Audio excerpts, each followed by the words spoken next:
2, 1. The early goal with Epic was just to be able to make a living building computer games so that we wouldn't have to go out and get real jobs. The Unreal community didn't exist, and I don't think Epic would be here right now. I mean, they're so instrumental in publicizing our game early on and creating hype for it. Nowadays, the Unreal community it's far, far larger than Epic. Epic's a 30-person company, and the Unreal community is many thousands of people out there doing really interesting things with the engine. Basically, anything that needs to simulate a 3D environment, from games to movie-proof production to training simulators, anything could be a general use for the engine.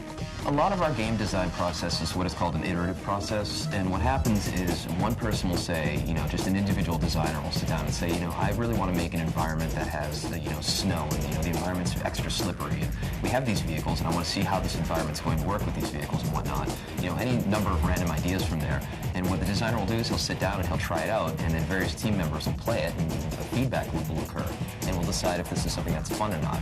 Every day at 3 o'clock, we have, a very large play session. Throughout the day, there are usually small play sessions in which a few people get in and play the game. The game is constantly being run, it's constantly being played, and we're trying to find issues, trying to find bugs, and trying to make what we feel is a very, very balanced title. Modding is short for modification. And we, from the get-go, from the original Unreal Tournament and Unreal 1, have fostered this community of, if you buy our game, we ship many of the very same tools we use to build the game with the product. So you're not just getting a game, you're almost getting a platform, you're getting a construction set.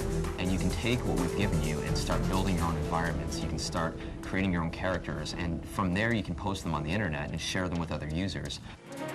The $1 million NVIDIA Make Something Unreal contest is designed to take people with talent in game development and mod making and help them become professional game developers. The grand prize in the contest is an Unreal Engine license, the same technology that's used to make Unreal Tournament 2004. The license is worth $350,000 American dollars. In addition, there's over $500,000 in cash prizes spread throughout all the different disciplines of game development. There's level design, there's programming, there's mutators, all the fun things that you see in Unreal Tournament. If you can recreate them with the tools that we provide, you got a shot at making some serious money in this contest. The story of the tournament is basically the same story that we've had in the past Unreal Tournament series. We've added a lot more depth, both in terms of backstory and also in terms of the kinds of things you get to do in the single-player game.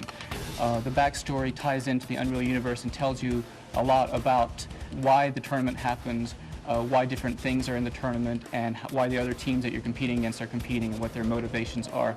In terms of the story, you're getting to do a lot more things. You get to manage your team, you get to build a team, make trades, your teammates can get injured. So there's a lot more things like that you get to do. And you also have the ability to do things like challenge the leaders of opposing teams to try to gain an advantage in the tournament. So we've got a lot more variety and different things you can do in our single-player game this time. We also have 2 great new game modes, Assault and Onslaught. Assault, of course, is the return of the original, but there's been so many improvements and changes and additions that if you haven't played it before, it's all new to everyone. Onslaught, of course, is the large-scale vehicular-based mode. I believe that last count there's 9 or 10 vehicles in the game, from tanks to flying vehicles to hover vehicles to space fighters. I mean, it's just really, we take it all the way from the ground level to the air and then all the way into space. Well, the 2 new game types, Onslaught and Assault, really bring Unreal Tournament 2004 up to date. The big multiplayer online war simulation game. And it's really interesting to take all of those concepts and bring them into a futuristic, fast-paced game like Unreal Tournament, with our modern futuristic weapons and everything. It creates a whole new gameplay dynamic that you've really never seen in Unreal before. I think the good barometer of a good gaming experience as a designer is if you're making a game that you want to play. And every day when we have our play tests, and we can only play, depending on the day, 16 or 32 players, those servers are packed with every employee from our company just jumping on and blowing each other all to hell. And